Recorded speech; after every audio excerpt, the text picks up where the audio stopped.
My ex faked amnesia to try and win me back, and it almost worked. Yeah, this is the craziest story ever. So I dumped my boyfriend, let's call him Tom, about 9 months ago after dating for a year. And me trying to let him down easy, I was like, Tom, we can still be friends. Of course we can still be friends. I didn't mean that. It's just something that you say to be nice, but Tom really took that to heart, and he was hitting me up all the time, wanting to hang out as friends. Eventually I was like, Tom, we actually have to go no contact. For the most part, he did a pretty good job with no contact. Sometimes he had a few too many to drink and would hit me up, but I wouldn't respond. And after a few months, he just stopped reaching out. I thought we were good. I actually thought we would never speak again. And I really hadn't thought of Tom very much until a few weeks ago when I get a call from his mother. And obviously I picked that up because why would his mother be calling me? And she answers the phone, she's in tears, and she tells me that Tom has been in an accident and he just woke up and he was asking for me.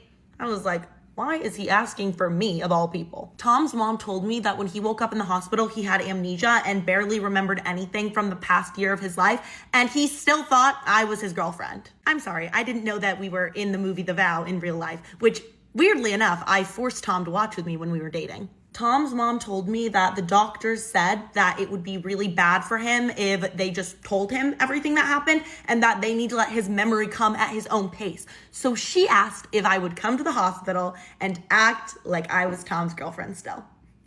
What am I supposed to do? Of course, I'm gonna go and do that. I'm not gonna be like, sorry, nope, I don't care what the doctor said. That's not my problem. Like, no, I was not gonna do that. So I did. I went to the hospital to go see Tom for the first time in a really long time. And as soon as I walk in his room, his eyes light up. He's like, baby, get over here. Like, I've been waiting to see you. And I go over to see him and immediately he gives me a kiss and I have to kiss him back. Like, what else am I supposed to do? I was just like, oh, babe, are you okay? I was so worried. Like, I didn't know how to talk to him like he was still my current boyfriend. But I think that I did a pretty good job, if I do say so myself, given the circumstances. So I stay in the hospital with him for a few hours, and it is just one of the weirdest experiences of my life because I'm just having to pretend like we're still together.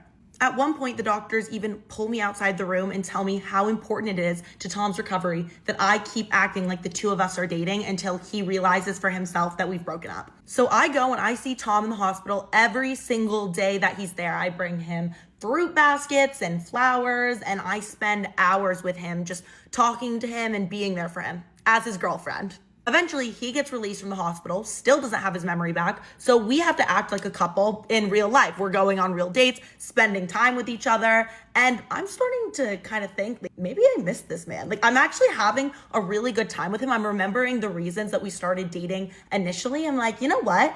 Maybe everything happens for a reason, and this was our way of being brought back together. My plan initially, if he didn't get his memory back, was that I was going to have to break up with him again in a month or two, but now I was thinking, you know what?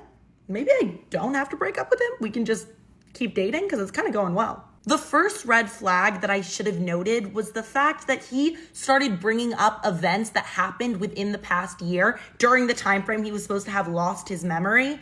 But I just thought, well, maybe he was starting to get some memories back and just hadn't gotten the memory back of us breaking up. He also was putting way more effort into the relationship than he ever had before and was being so romantic.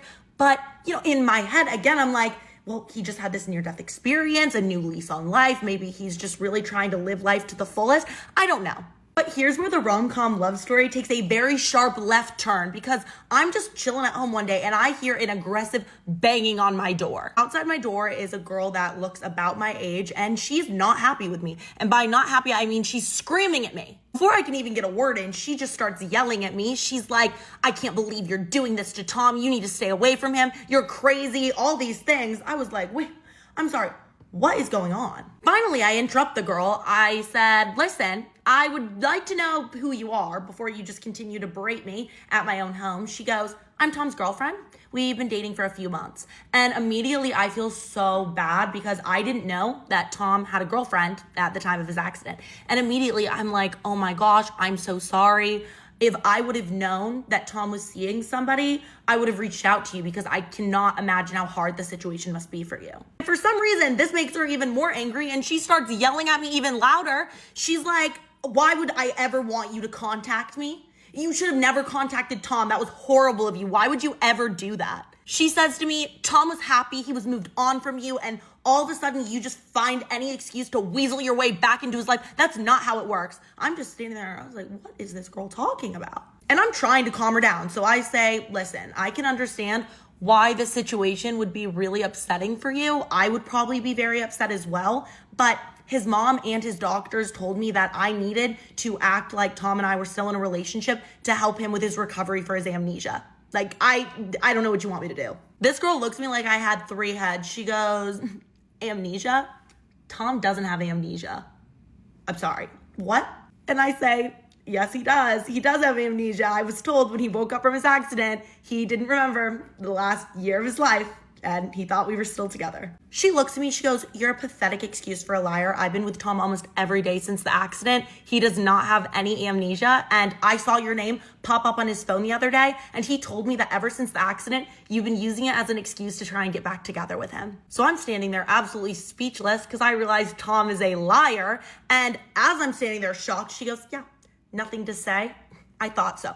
I said, you know what? You actually really need to stop talking before you make any more of an idiot out of both of us. I said, wait 1 second, actually. I went inside and I got the instructions that Tom's doctors have given to me about how I can best handle his recovery with his amnesia. And his doctors had signed these papers. They're very official. I handed them to her. I said, look, I'm also very happy to show you all the text messages that I have with his mother talking about his amnesia. And I can see her face slowly start to fall, but she looks up, she goes, I just don't believe you. I don't believe that Tom would lie about this. That's absolutely crazy. I was like, yeah, it is crazy. So let's go figure out the truth. Let's go see Tom. She says, what are you talking about? I said, you're going to get in your car. I'm going to get in my car and we're going to drive over to Tom's and we're going to figure this out. Luckily, she actually agrees to this plan because if she didn't, I don't know what else I was going to be able to do to convince her. So we drive to Tom's. We both go up to his door together, knock on it. And when he answers it and sees the two of us standing there, he looks like he's about to vomit. And after being silent for what felt like 45 seconds, Tom finally goes, yeah, it's a miracle. My memory came back. Okay. That was probably the worst response you could have given because now you're just showing that you're a liar all around. Like you've created another lie that just doesn't fit in the puzzle. His new girlfriend storms away immediately, gets in her car. She's screaming at him on his way out, calling him a liar. And I'm just standing there, still confused. I want an explanation. As soon as his new girlfriend leaves, he goes immediately into apology mode. He's like, when I woke up from my accident, I immediately thought that this could be the second chance for us that we needed. Like that movie, The Vow, that we watched. I was like, really? You saw the movie and it gave you this idea to do this? That's not okay. He said, I know I lied to you. I also lied to my family and the doctors that I had amnesia, but haven't we had so much fun together recently? Like, I know that I did this and it was wrong, but maybe it's what needed to happen for us. I was like, no, absolutely not. I said, you're a freak for that. And now you need to go and tell the truth to all of your family and your doctors because they have a full recovery plan for you and it's based on a lie. He's been hitting me up nonstop, telling me how much he loves me, how sorry he is. I cannot believe that I was considering really getting back together with that man for good. He could have been my husband. What have I found out in like 25 years? One thing's for sure, I absolutely am no contact with him now.